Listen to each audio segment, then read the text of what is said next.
बाळा, खूप थकला आहेस ना? लोकांनी निर्माण केलेल्या अडचणी त्यांना तोंड देत देत तू खूप थकला आहेस हे मी पाहतोय.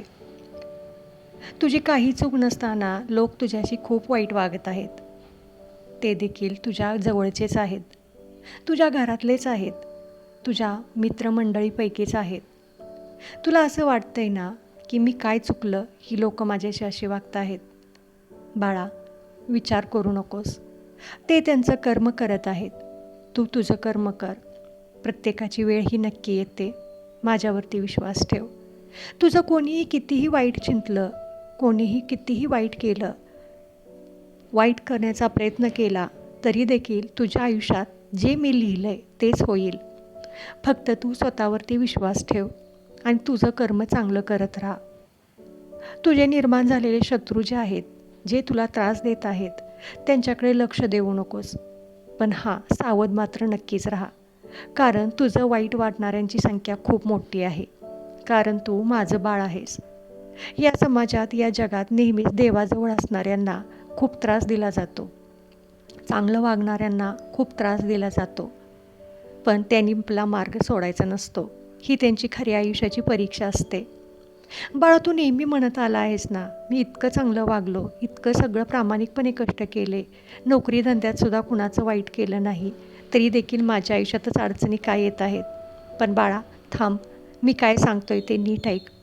बाळा, तू माझं बाळ आहेस, त्यामुळे तुझ्या आयुष्यात अशा अडचणीही येणारच. परंतु या अडचणी आहेत, ह्या तुझ्या शत्रूंनी निर्माण केलेल्या असतील किंवा कोणीही केल्या असतील. त्यातून तू मात्र एक धडा घेऊन पुढं चाललं पाहिजेस. इतरांच्यावर विश्वास ठेवताना 10 वेळा विचार केला पाहिजे आहेस. पण बाळा, मी सांगतोय ते नीट ऐक. तुझ्या मार्गात जे अडचणी निर्माण करत आहेत, जे तुझे शत्रू आहेत, त्यांना आता त्यांची वेळ नक्की बघायला मिळेल. त्यांचा आता घडा भरत आला आहे. कारण तू आता माझ्या वाटेला लागला आहेस. माझ्यावरती तुझा पूर्ण विश्वास आहे आणि तुझ्यावर देखील माझा पूर्ण विश्वास आहे. हा विश्वास मात्र कायमस्वरूपी तसाच ठेव. मग बघ, तुझ्या केसाला देखील कोणीच धक्का लावू शकणार नाही. बाळा, तुला वाटत आलं आहे की माझ्या वाटेला इतकं दुःख आले तरी स्वामी माझी अजून परीक्षा का बघत आहेत? बाळा, तू कर्म चांगलं करत राहिला आहेस, म्हणून प्रत्येकाला आपलं कर्म सिद्ध करताना, आपलं आयुष्य सिद्ध करताना या काट्यातून जावं लागतं.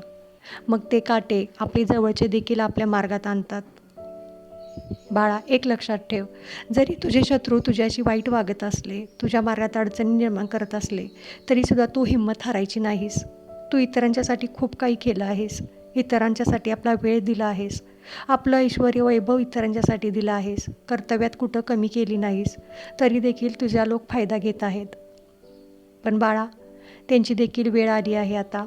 म्हणून तू काळजी करू नकोस. मी तुझ्या सदैव पाठीशी आहे. तू तुझं कर्म चांगलं करत राहा आणि माझ्यावरती विश्वास ठेव. कारण रात्रीनंतर सकाळ आणि सकाळनंतर रात्रही ठरलेली असते. सगळे दिवस सारखे राहत नाहीत. फक्त आपली इच्छाशक्ती आणि आपला संयम महत्त्वाचा असतो. तो तुझ्याकडे आहे. तू तसाच राहू दे. कारण तुझं आयुष्य आता इथून पुढे बदलणार आहे. फक्त कर्म नीट करत राहा, कर्तव्य नीट करत राहा.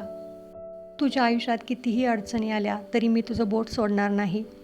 कारण मला माहिती आहे, तू थकला आहेस, दमला आहेस, परंतु हिंमत मात्र हरलेली नाहीस. म्हणूनच बाळा, हा संदेश तुझ्यापर्यंत पोहोचवण्यासाठी मी आलो आहे. व्हिडिओ आवडला असेल तर कमेंटमध्ये श्री स्वामी समर्थ लिहायला विसरू नको आणि सबस्क्राईब करायला देखील विसरू नको.